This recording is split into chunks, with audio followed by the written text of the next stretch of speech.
خاورا د یو ظالم د یو بدبخته صورت ولې پیدا شو چې د قرآن بې حرمتي وکړه؟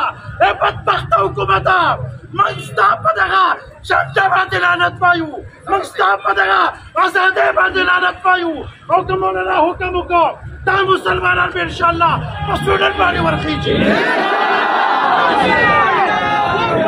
دا اشاره کوه، دا اشاره کوه.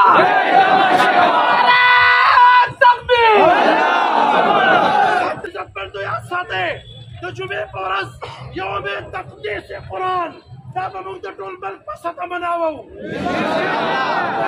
سیورو واورئ طریقه به دا وي د جمعې د منظر بعد ټول امامان، ټول کارکنان، ټول د جمعیت الاسلام پتنګان برګې جنډې سره محبت لرلو والا د خپل جومات د بازار سره قرآن راخلي، قرآن ځان سره به قرآن راوړی، پېښور ته به راځئ، روډ د پاسه به تلاوت کوو، روډ د پاسه به تلاوت کوو.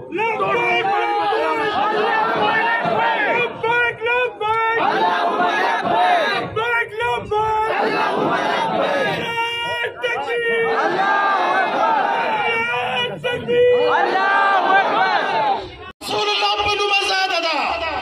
دې خاوره کې به اول او آخر د دې قرآن نظام نافذ کېږي انشاءالله.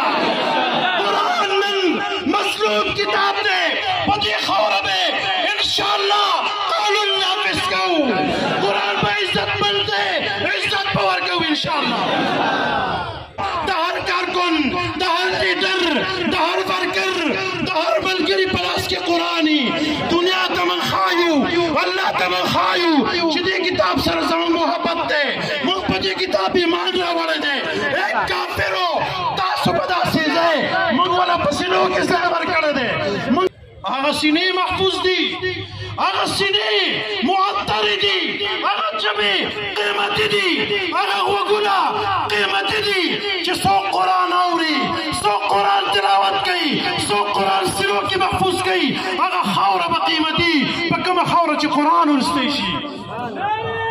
نن موږ خلکو ته ویل غواړو د سویډن حکومته چې د تمام پیکې دلته قافلې راغلي دي، دغه ملګرو زه نن شکریه ادا کوم چې د پېښور د یو سر نه بل سر ته هغوی رالل، او د قاري صاحب محترم شکریه ادا کوم چې د ټول پېښور مېلمانه هغې دلته په ښه طریقه باندې وپالل، او د قرآن د محبت په اظهار کې دغه خلک یې راجمع کړل. د تمامو کارکنانو شکریه، او دا کوم اعلان چې ما وکړو انشاءالله یوم تقدیس قرآن ټول به ځان سره قرآنونه راوړئ، بیا د وینا ضرورت نشته. عظمت قرآن، عظمت قرآن. الله اکبر، الله اکبر، زنده باد. یکفیکهم الله وهو السمیع العلیم باندې خپل روح د بدن نه ایستو.